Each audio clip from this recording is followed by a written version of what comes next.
This is the Patchwork Suite, a collection of newly composed works based on a classical theme and inspired in part by a visual art form.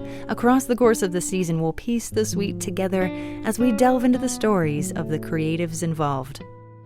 I'm Mary Claire Murphy, your Patchwork Suite host, and the theme I've shared with composers for Season 2 is a classical guitar lament called An Episode of Life, from the Songs Without Words by Madame Sidney Pratton. Each composer has interpreted this theme in their own way, having drawn some inspiration from a mural of choice. Any mural, indoor or outdoor, and so we allow the music to transport us there. Pianist, composer, and Detroit native Charles Wilson III has an encore with WGTE today. Fans know him as BLKBOK, and in 2023 we met for a video chat on his album Black Book Deluxe. Now BLKBOK has joined in on the Patchwork Suite project, bringing his fusion approach to Madame Sidney Pratton's Episode of Life. His stage name's at once an expression of culture, a motto, and an homage.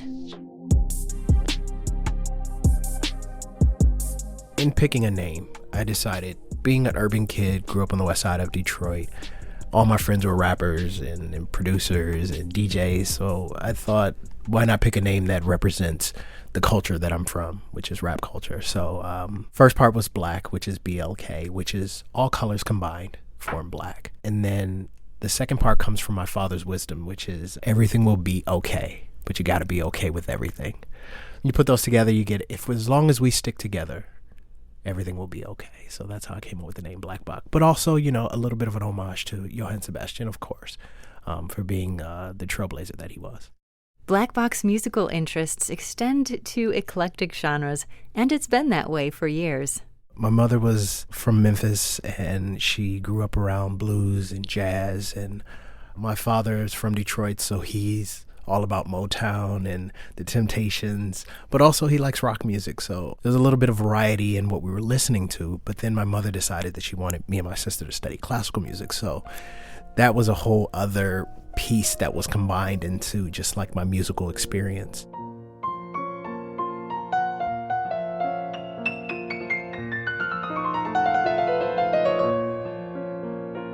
My mother never got really mad at me for listening to rap, because it would be like I'd listen to Tina Turner, then I listen to Ice Cube, then I listen to like Chopin. So she knew the variety was there, so it wasn't a big deal, with especially with like gangster rap and stuff like that. She didn't really mind. She was like, yeah, he's getting a variety.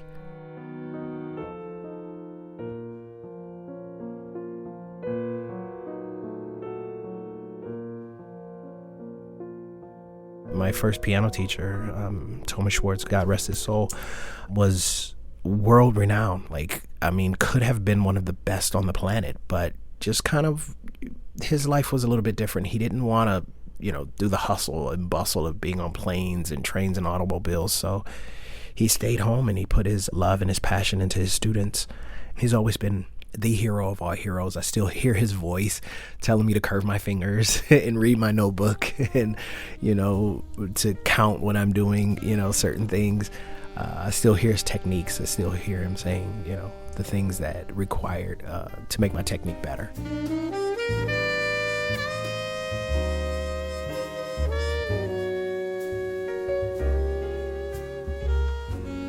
And then there's also jazz legends like Marcus Belgrave and Teddy Harris from Detroit that were like super influential in my development. It's that jazz education, that sort of street knowledge is one of the things that I think it's become one of my superpowers, is being able to tap into that stuff. Like, I wasn't college educated in classical music or anything, but I did get like a lot from like the locals, like from the street stuff. So I still think that informs my decisions and in my composition and in my playing. So they have all been great influences. So we see some of those street influences throughout BLKBOK's creative portfolio. And as he composed for the Patchwork Suite, he drew another street connection, this time to Madame Sidney Pratton, who settled on 22 Dorset Street in London. I can imagine her sitting in the window looking out onto the courtyard and writing this piece, Episode of Life. But 22 Dorset Street can go another direction, because that just happened to be on the other side of town where Jack the Ripper was doing his work. So in the research, I found a very sinister part of the same street, but she lived on the part of the street that was beautiful. I guess that was kind of the place where I put the push pin and said, okay, I want to focus on what her life was like. And now, what are things that I'm looking at through my window? And looking through my window, I see critical race theory. And it's something that I chose to speak about. It's along that train of thought and through his Patchwork Suite variation that BLKBOK lends his voice to the conversation on critical race theory. His final piece, which we'll hear shortly, is in essence a response to the nationally acclaimed painting CRT by Jonathan Harris. At the top of it, you see Martin King, and you see Malcolm X, and you see Harriet Tubman, and you see two other black gentlemen, which is very interesting to me because you can't identify who they are. But the rest of the painting is painted white, and then there's a arm that's literally painting over it. So, and critical race theory has been something that's a very hot topic in the past, a couple years. So it's something that I always think about. It concerns me, especially when I think about who's behind the white paint. And I'll be totally frank with you. It's always a concern of, will I be forgotten because of the color of my skin? And it's always something that exists, like, it's a trauma that exists in the back of my brain, that because of my skin color, something will be different. No matter what I do, no matter how great I perform or write or whatever my contributions to this world are, there's a possibility that can all be forgotten because of color. So as soon as I saw the painting, I was like, whoa, that speaks exactly to my heart. How did all of these different pieces of the puzzle fall into place for BLKBOK's Patchwork Suite variation?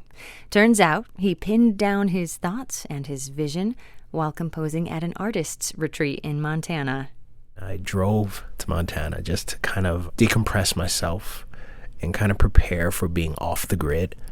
I spent my birthday in silence. I can't remember a time in my life where I spent a day not communicating, and I spent that day in silence, just to see what conclusion I could come to in my thoughts. And I worked on this piece at the same time. So a lot of it was being in nature, being quiet, being silent, and kind of listening to that inner voice, which is something that I don't think we get enough time in the society we live in, is to listen to that inner voice. So yeah. And the recording process was very cool. Just, me and the computer and the piano and just, press and record and seeing what happens.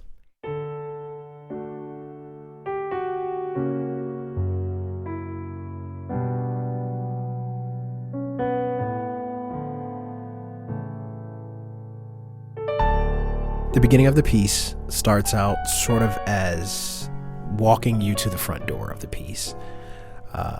And it speaks of just the characters that you see in the piece of Harriet Tubman and Martin King and Malcolm X, and just the greatness that they brought to this world. I mean, let's be real. These people were good people. They wanted unity. They wanted everything equal. They were great humans. So it kind of speaks to that.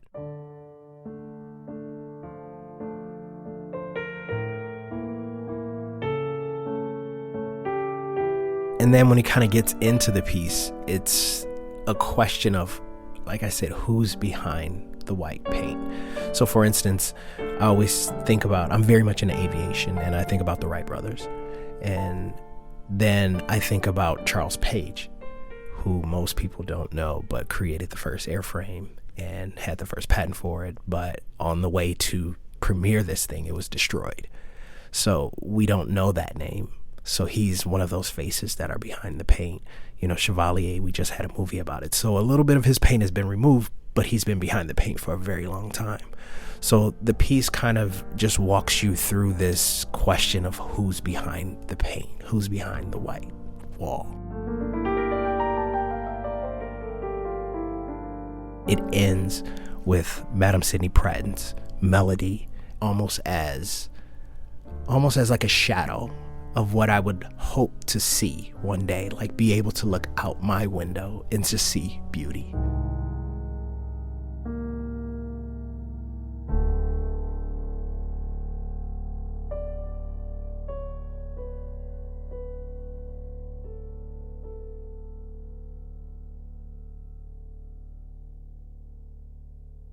The same space that BLKBOK gave to the creative process for this Patchwork Suite venture, we'd like to provide now to give audience to his variation in full. Not just any episode of life, but, as he titled the piece, an episode of my life.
An episode of my life, according to BLKBOK, and Madam Sidney Pratton's lament was the vehicle for that interpretation of the painting CRT, Critical Race Theory by Jonathan Harris.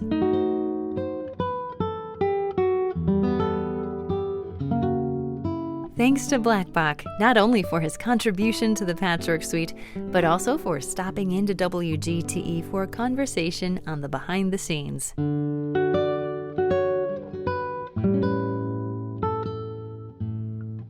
To learn more about the podcast or stream previous episodes on demand, visit WGTE.org or the mobile WGTE app.